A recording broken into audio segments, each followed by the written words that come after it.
Tesla is having quite an impact, and we are going to report on it. Well, they saved us some time. They made their own impact report, as they have many years past, and now we're going to discuss it with Herbert from Brighter, because that's what we do. The impact report covers all kinds of things, from environmental to other benefits of the vehicles and products, to give you an idea of what they're up to and how it's performing. We're going to find out what matters. Who knows, man? I'm Brian. Welcome to Futuraza. So for those who don't know, Herbert is from a channel called Brighter, where he has on a wide collection of amazing guests. Some regulars, some are only there very rarely because their time is extremely valuable. Actual astronauts and whatnot. Yeah, so that's pretty exciting. What we've got here is Tesla's impact report, and this is just the splash page. We'll get to the report itself in a second. But creating a cleaner, safer, more enjoyable world. That's an interesting bit of phrasing. Our mission is to accelerate the world's transition to sustainable energy. In 2024, our customers avoided releasing nearly 32 million metric tons of CO2 emissions into the Earth's atmosphere. That's pretty good. 10 times safer. So not just that, not just 32 million metric tons, but also 10 times safer driving.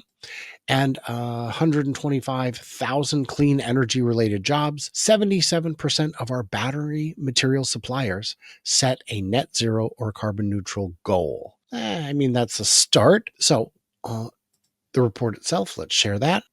I wanted to start here. Well, I guess we'll start at the top. Let's start at the top. But what we've got is everything we do is in support of our mission. So how much... have you seen them use the word enjoyable before? I don't remember seeing that. That's good. That's a good point. Yeah. I mean, sustainable energy has for the longest time been, right, in Master Plan Part 1, 2, and 3, sustainable energy has been the overarching mission, accelerating our path to sustainable energy. Then recently, right, Elon came out and said, actually, it's going to be sustainable abundance. And so this is where we are headed towards this. It's a whole new world, literally a whole new world. And what kind of world is it? It can certainly be a bad, dark world still. But if you listen to kind of like where their path is, if you have near zero cost of energy, so that's not just sustainable energy, but actually sustainable abundance, because you're bringing down the cost of that. Could that then deliver a world that's more enjoyable, right? If you've got the home robots, you've got the autonomous cars, does that free up more time for you? So it is interesting that they're using the word enjoyable, but I think that that's the key. It's like, why are you doing what you're doing? It's making humanity better. And that's the concern, is like, we don't know yet which way AI is going to go, but the goal should be that it's good AI, good physical bots, not bad bots. Well, I did see the suggestion that Robotaxi thinks of itself as a robot, and that Optimus is not thrilled about the idea of giving piggyback rides. So they have some fun on those X accounts. We do have this picture here that gives you an idea of the ecosystem. Yeah. Where do you want to start? Oh my gosh, this is such a great image. It kind of sets you up that it's enjoyable work, both work at home, right? Because you've got the autonomous vehicles. You got the list of everything. Gosh. I mean, you got a robot down below, down here, where he's pushing the carriage. That is like, what? A baby carriage, right? It's like, you're going to let the robot take care of your baby. That is scary. You got another one helping bring in groceries. And then you got another one plugging in. Or what is he doing with the electric vehicles? What's that one? Just standing by the vehicle there. I think he is charging it, plugging it in, maybe. Maybe. And then you've got all of these bots here in a factory, right? So they're working at factories and they're at your home and they're helping you. That is the future. Autonomous human or robot will give you back more time to do your impactful work and take over tasks that are boring, repetitive, or unsafe. Yeah. And if you look at the Robovan, it's people have said, it looks like a 1930s Art Deco train. I think I said that at one point. But from this angle, it looks like either a fancy toaster or a Yes. stretched version of Iron Man's helmet. It Either does way, look like I'm a happy. toaster. Yeah. Yeah. I don't know. It's interesting. But what this is showing is that between the solar, the home battery, home charging, and electric vehicles, you just took a huge step to get yourself independent. With the help of robots, you're now task independent. With the manufacturing, the compute, I mean, my gosh, all of these pieces work together. So the 32 million metric tons, I don't know how much people understand or care about that. Our supercharger network has been powered by 100% renewables for 4 years. Giga Berlin has been powered by 100% renewable for 2 years. That's pretty impressive when you consider the amount of juice it takes to run a factory and the amount of juice that they put into cars. Um, what do we? Any thoughts on that? I mean, the supercharged. I'm trying to remember the stat that I just heard yesterday, but I'm gonna bungle it. It's like every is it 3 minutes Tesla launches or installs a new supercharger. I think Dan, who's in charge of the semi program, he came out and said that there's like Tesla superchargers now in 54 countries. It is growing by leaps and bounds. We don't even realize this, but this is, ability to have these chargers all around the world. They're just growing it. I mean, they're just implementing it. So they've really perfected how quickly that they're able to build these chargers and then more importantly, deploy them into sites across the US. And it's taken off now. So there's no doubt at this point that, once you have chargers everywhere, then there's no more issue with the second most important thing for adoption of electric vehicles, which is right. So if you look at this chart, this shows emissions from semi trucks, from big rigs. Percent of the US vehicle fleet, semis only make up 1.1%. Now, if that number seems low to you, it's that because if you're on the highway, it sure feels like more than 1%. It's because they're in motion all the time. Percent of US vehicle emissions, 16%. That feels like the number I would guess from time spent on the freeway, where it feels like there's a lot of them. And there are a lot. Intercity, there certainly feels like a higher percentage because trucks run between cities. And this is somewhere Tesla is poised to help out. Thoughts on this? Yeah. Again, if you're going back to what kind of world do you want, and a cleaner world is going to be great, right? If you look at what China's doing, and you get to look at those cities that have adopted electric vehicles like crazy, not only is it less CO2, but it is quiet, much better world. So this, I just looking at a chart that they shared here too. After 17 years of driving, a Tesla will avoid 35 tons of CO2. Like so. Mm-hmm. It's like it's not just this one-time thing. I'm buying a gas car, or electric vehicle.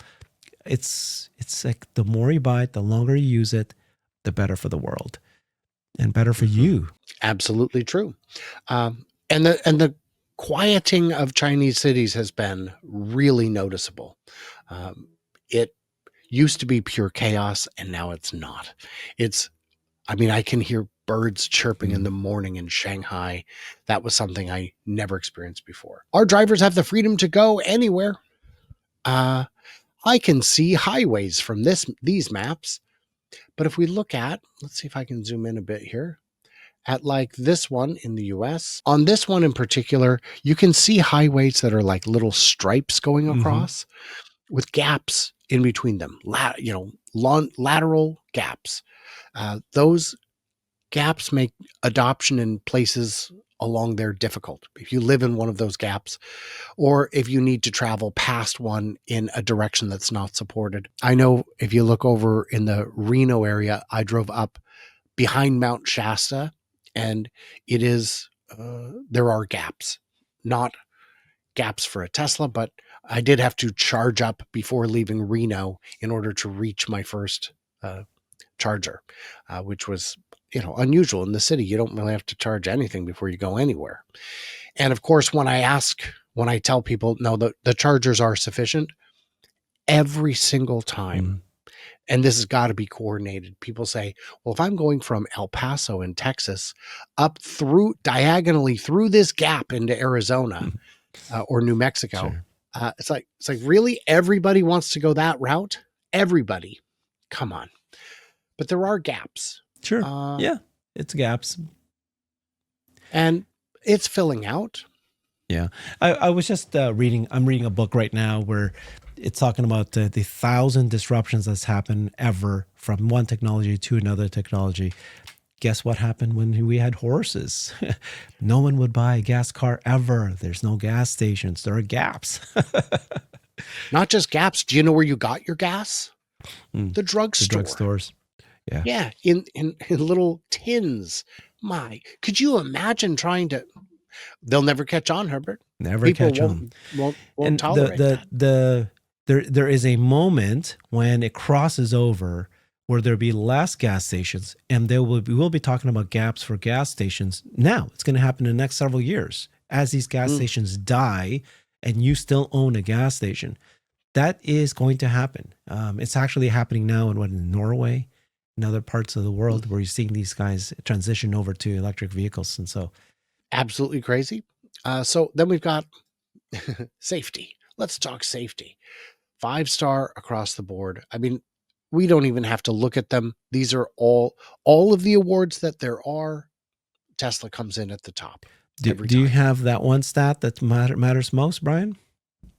Which one? Accidents prevented, accidents that did not Mm. happen, accidents that don't happen because the car drives itself, or when you are on FSD, it was able to avoid an accident that didn't could have happened in an alternate universe.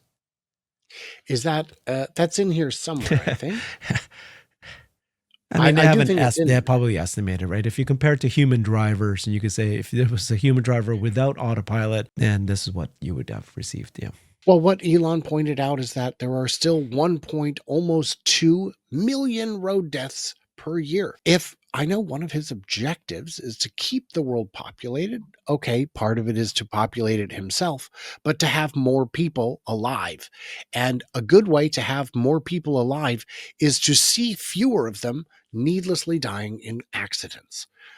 I think is there a more noble cause than not letting people die in brutal, savage accidents? I think Yeah. that's a pretty good Well, cause. unfortunately, a lot of people will tell you that even just one death caused by an autonomous vehicle that's being tested right now is so immoral, should not even happen. Let's go ahead and shut down any progress, any testing of any vehicles that is already today safer than humans now. Let's shut it down now. And I just don't understand that logic, that thinking that people will have, you know. It is very frustrating. I love well, I didn't sign up to be part of your experiment. Mm. Look, buddy, my experiment is safe. I didn't sign up for you to be texting and driving near my children. You know, 4 years ago when I started testing FSD beta, people kept telling me, "Don't you know what you're doing? You are, like, these cars are dangerous, and you should not be trying to beta test this." And so they were predicting that in the next several years that there will be these cars will automatically make a move and will start killing everybody. What actually had happened in the last 4 years is the complete opposite. People who were beta testing the FSD were safer. That's the number they're showing here, 10 times safer than the people who don't have FSD turned on the beta. But why? Because Mhm. there's an in-cabin camera looking at your face. And if you even look away at your phone, it'll warn you. If you start to fall asleep, it warns you. If you're distracted, it warns you. So what's safer? Having 8 cameras outside or 7 cameras outside, plus the camera inside warning you if you're not looking, or so beta testing FSDs actually turned out to be safer. It's complete opposite of what people expected. Mhm. And we did see a slide on here. Last one I wanted to cover is the fires. Vehicle fires per billion miles driven. Yeah. Billion. 6.5 fires per billion miles versus almost 10 times that for a regular car. Or for all cars combined. And by the way, this 55 is only so low because Tesla's at 6.5. If Tesla was at 55, that number would probably be a little higher. So it is the fire thing. I'm dealing with it. much too often. Uh, What do you mean? it's a Dealing with what? the the persistent FUD, Yeah, yes. the persistent stories. I had to address one last week. That tanker that caught fire off the coast of Alaska and sunk. It was carrying EVs, and it took 5 articles before I could find how many EVs. It was, I think, 200 or 400 out of 3,000. Mm-hmm. It also had 600 hybrids, but it had thousands of dyno burners. So, well, and a guy goes, "Well, don't you know hybrids are EVs?" No, my brother in Christ, they are not. And all those cars, every single one of them had wires and batteries. Every single Every one. one of them. Cars Yeah. have cars have batteries. So I don't know what to tell you, but I do want to thank you for hanging out. Guys, what did we miss? What do we misunderstand? Check out Herbert Get Brighter. I insist upon it. Everybody else, smack like button, subscribe, hit your own thumb if you must. But stay tuned, stay juicy, and I cannot wait to hear from you, clever robots, perhaps this weekend at the Electrify Expo in Seattle.